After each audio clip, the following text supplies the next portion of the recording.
for all of us to take that tone. Nobody should say, you're a bad, evil person. None of that. We're beyond that. You've had 4 years. You've made things worse.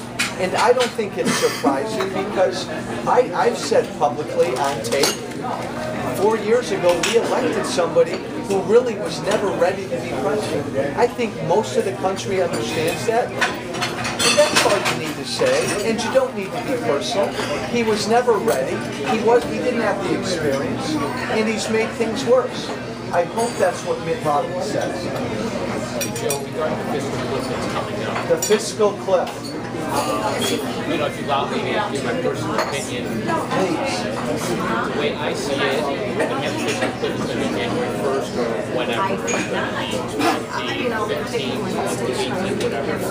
I think we're better off dealing with it now rather than kicking the can down the road. How would you deal with it now? Hold the politicians' feet to the fire, no more taxes, no more spending, get it under control. That's it. He's talking about the fiscal cliff. Everything that's at the end of the year, all these tax rates are due to expire. If we let them expire, it'll be the largest tax increase in our country's history.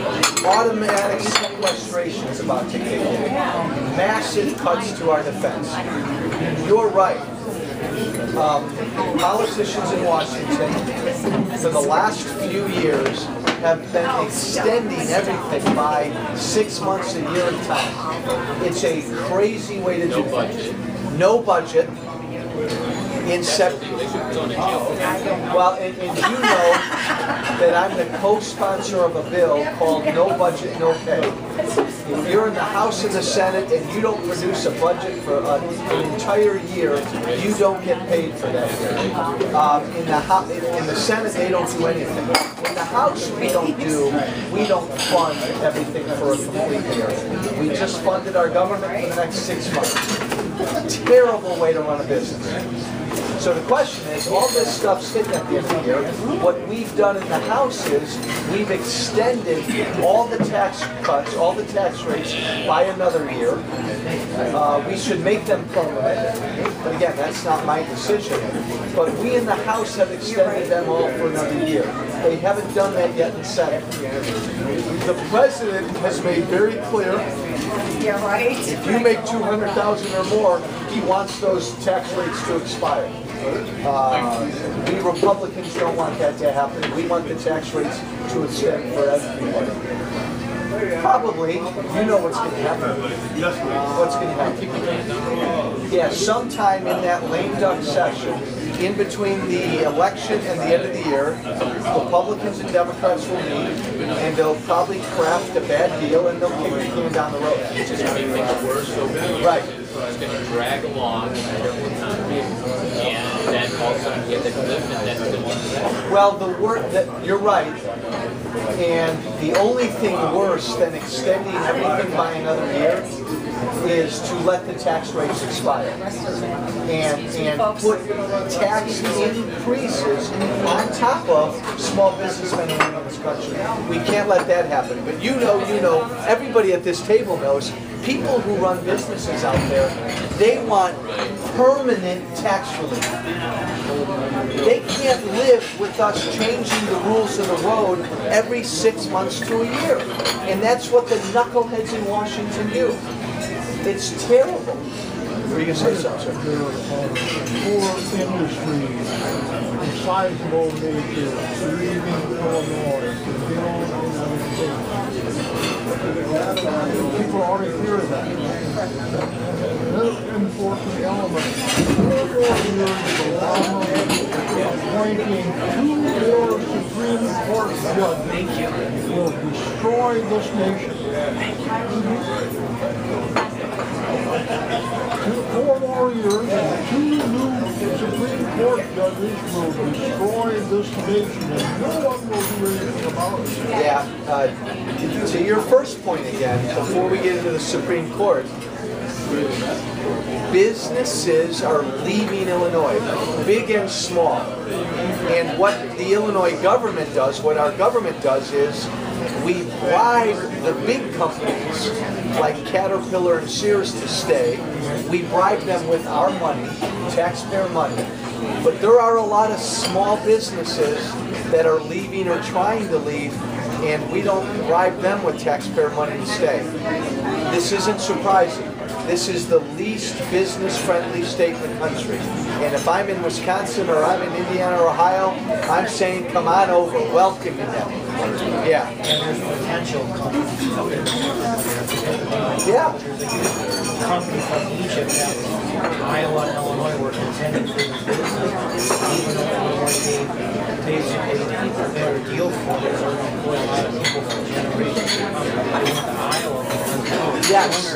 He went to Iowa. he said they're so concerned about the future business climate and the tax climate in Illinois, that's why they decided on Iowa. Yeah. You know, the base plan of Illinois is actually a little better. You know, the founder of Jimmy John's was in the news this past week, an Illinois guy, Jimmy John's, Illinois guy through and through, started the business here. And there's been some confusion on what he said, but he basically said, I'm done with Illinois. I'm moving my corporate headquarters out of Illinois. We're getting out of Illinois. Now, there's been some confusion on exactly what he said, but I think he's been pretty clear, and this is an Illinois guy, started his company here, Jimmy John's, but he's done with Illinois. That's bad stuff. I will also say to your second... Is your orange stall on business? No. I'm here with that. Yeah. You're right. You're right. My campaign advisor. This is all this campaign should be about. Nothing more. The greatness of America is not our government. The greatness of America is the entrepreneur, the businessman and woman out here in Elk Grove, Palatine, and Schaumburg doing their thing, coming up with an idea, growing a business, hiring people, away they go. And that succeeds when government stays out of their hair. Well, we're now at a point in this country where government isn't out of their hair. Government is sitting on people like this. And this is why this good, great country isn't growing. They won't hire, they won't grow. And all the uncertainty coming out of Washington. And another thing too that I see the problem in this country, we have very intelligent people who are very unproductive in the country. The accountants, these are intelligent people that we don't need doing our accounting. We should just have... How do we put them out of business? Flat rate, something simple that people can do and that you don't even need a computer program for. You just use a calculator and you're done with your taxes. And then we can use his brain power for something else. How about we get to a point in this country where every American can fill out their taxes on something the size of this, where we have a simple flat tax, and look, we have the most complicated, convoluted, ugly tax code in the world, and who makes good by this tax code? Accountants, lawyers, wealthy people, and big corporations, not us. Because they have the money, the wealthy people do, and the wealthy corporations, to hire these accountants, to find every deduction or loophole under the sun. In a household where it's budget, you don't get along without If you don't live within your means, what happens? Can't you just start printing more money? Oh, sure. Yeah, you got one of the back rooms. So our government just keeps printing money. Here's what our government does every day of the year. Our government borrows $4 billion every day. Not spends, they spend more than that. But we borrow $4 billion. So it's like your government goes to its banker every morning and says, I want to take out a loan for $4 billion. And the banker says, fine. How are you going to repay that? And the government says, oh, don't worry, my kids and my grandkids will pay that. Don't worry. And then the government goes away, comes back the next day, and borrows another $4 billion. That's what we're doing.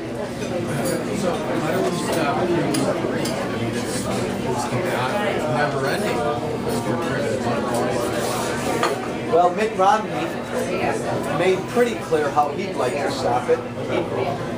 He'd begin by getting rid of Bernanke.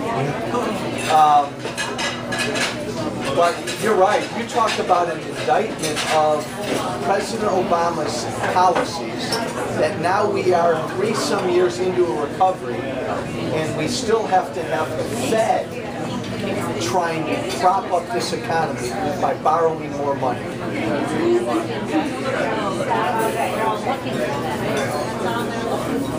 We voted in the House a month or two ago, the Ron Paul bill, to finally audit the Fed. Good first little step. I hope that eventually we get to a point where we really look at what the Fed does. We look at their dual mandate. We should not be at a point in this country where we're continuing to borrow money and print money like this to prop up this recovery. Yeah. The original intent of the Federal Reserve was to protect the value of the dollar. Yes. We're miles beyond that.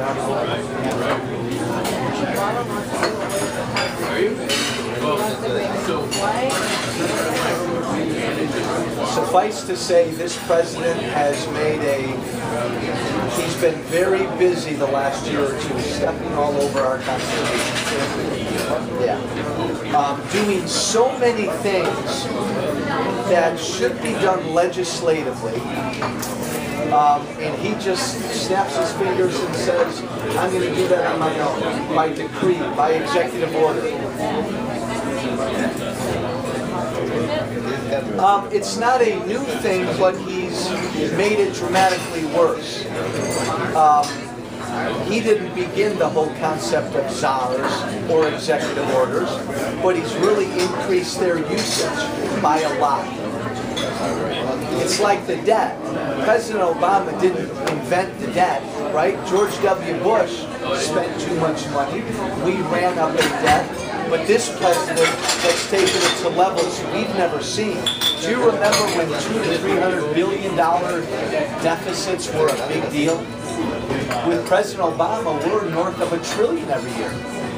North of $1 trillion. Do you remember when President Obama said it's immoral and unpatriotic, all the debt that George W. Bush? He actually said unpatriotic. Well, he's blown right by that. He's blown right by that. How do you answer when people say I have my answer, but that this is all Bush's fault? Yeah, because the bill say that there's a huge deficit when Obama took office and revenues were going down in the real estate budget. That's what people say. The first thing, and I hope Mitt Romney looks at him this week when they have the debate, and I hope Mitt Romney says to President Obama very respectfully, Mr. President, come on, be a big guy. Be a big guy. Quit blaming other people. Take some responsibility.